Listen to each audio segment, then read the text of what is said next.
Nah, gejalanya bagaimana? Nah, gejala sama seperti gejala COVID pada anak itu bervariasi. Memang rata-rata masuk dengan keluhan saluran nafas. Kan memang keluhan awalnya adalah gejala yang paling sering adalah infeksi saluran nafas. Tapi di beberapa kasus kita temukan bahwa itu lebih bervariasi lagi, tidak melulu bahwa dia masuk dengan keluhan batuk, dengan keluhan sesak, kadang-kadang malah masuk dengan diare ya, atau malah masuk cuma dengan ruam-ruam di kulit, atau malah tidak sampai dirawat inapkan ya. Dan kebanyakan memang yang tidak ada gejala sama sekali ya. Nah, kalau dia tidak ada gejala sama sekali, artinya dia meskipun dia tidak bergejala, tapi dia bisa menularkan ya. Kebanyakan pada anak itu gejala lebih banyak lah yang tanpa gejala dibandingkan yang gejala ya. Pada anak ya?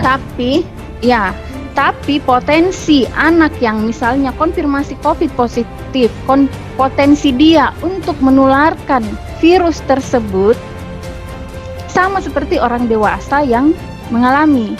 Di daerah-daerah yang zona merah itu sudah dibuatkan aturan bahwa anak yang masuk dengan gejala radang paru-paru, batuk, sesak, demam ya, atau kondisinya yang memburuk dengan cepat ya, itu sudah kita anggap dia artinya curiga ke arah COVID ya.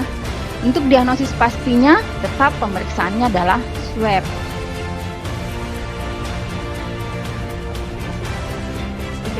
Kuncinya yang pertama adalah nutrisi, karena kalau gizinya baik, daya tahan tubuhnya akan baik ya.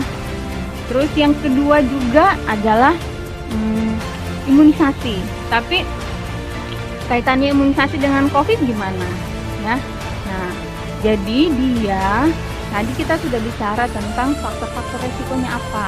Anak-anak itu gampang infeksi karena memang imunitasnya kekebalan tubuhnya masih rendah, gampang kena penyakit ya. Penyakit paling sering datang ke rumah sakit dengan radang paru-paru misalnya, diare misalnya. Nah, vaksinasi ini ya bukan untuk COVID-nya, tapi tujuannya adalah bagaimana caranya biar kita melindungi anak ini dari komorbid, dari faktor-faktor resiko. Jangan sampai dia kena pneumonia, jangan sampai dia kena campak ya. Karena kalau dia kena campak, ya dia lebih rentan lagi untuk kena infeksi COVID ya. Kalau dia kena radang paru-paru, ya dia lebih rentan lagi untuk dia nggak punya lagi kemampuan untuk melawan infeksi. Akhirnya jadinya bergejalanya berat, akhirnya meninggal dengan COVID ya. Jadi bukan berarti bahwa kalau dia udah divaksin dia nggak akan kena, enggak, tapi paling enggak komorbid tadi, atau kayak yang komorbid itu istilahnya kayak faktor-faktor resikonya tadi yang bisa memperberat infeksi COVID-nya itu bisa dicegah dengan pemberian vaksinasi. Anak itu harus diberikan stimulasi ya. Dengan stimulasi yang baik dia akan mampu, tumbuh kembangnya akan bagus, imunitasnya akan bagus. Nah, stimulasinya gimana? Disesuaikan dengan umurnya dia. Nah, salah satunya stimulasi adalah bermain ya. Saya rasa sampai orang dewasa pun bermain lah ya. Tapi untuk anak itu bermain itu harus loh dia punya kesempatan untuk bermain. Nah, bermain lagi itu ada bermain yang aktif, ada yang bermain yang pasif. Kalau bermain aktif itu ya kayak lompat tali, tangkap bola, yang memang lagi aktif-aktifnya kiri kanan, loncat ya. Oh, pasif itu? Hah? Pasif? Kalau pasif itu ya bermain pakai gawai, itu pasif loh. Mendengarkan musik itu pasif. Dia baca-baca majalah, mendengarkan dongeng itu adalah musik. Itu adalah bermain yang pasif. Screen time itu harus kita batasi betul. Kalau screen time kan orang selama ini mungkin mikir screen time itu cuma main gawai aja ya. Padahal screen time itu sudah termasuk nonton TV ya, nonton YouTube misalnya ya, main gawai ya, main gadget, itu screen time juga. Oke, jadi semua kegiatan-kegiatan yang berkaitan dengan layar itu masuk dengan screen time, ya. Jadi itu disesuaikan dengan umur. Rekomendasinya adalah untuk di bawah 1 tahun itu nggak boleh pakai gawai apapun, pakai screen time apapun. Dan itu yang dibutuhkan oleh bayi, bukan yang bermain pasif, ya. Dia butuh bermain aktif, dia butuh orang untuk ngajak dia ngobrol. Dia nggak butuh layar untuk menemani dia ngobrol. Dia menangis, didiamkan bukan dengan layar, ya, tapi mungkin didiamkan dengan pelukan, didiamkan dengan gendongan, didiamkan dengan diajak main anak bayinya, ya. Jadi untuk di bawah 1 tahun tidak direkomendasikan. Umur di atas 2 tahun ya baru kita bisa memberikan gawai, itu pun dengan pendampingan orang tua. Kenapa ini akan terkait juga dok dengan kemampuan bahasanya nantinya ya, karena anak itu kan akan dokter Dewi mungkin lebih mengerti juga ya, akan berbicara. Semakin banyak kosakata dia dengar, dia akan lebih mudah.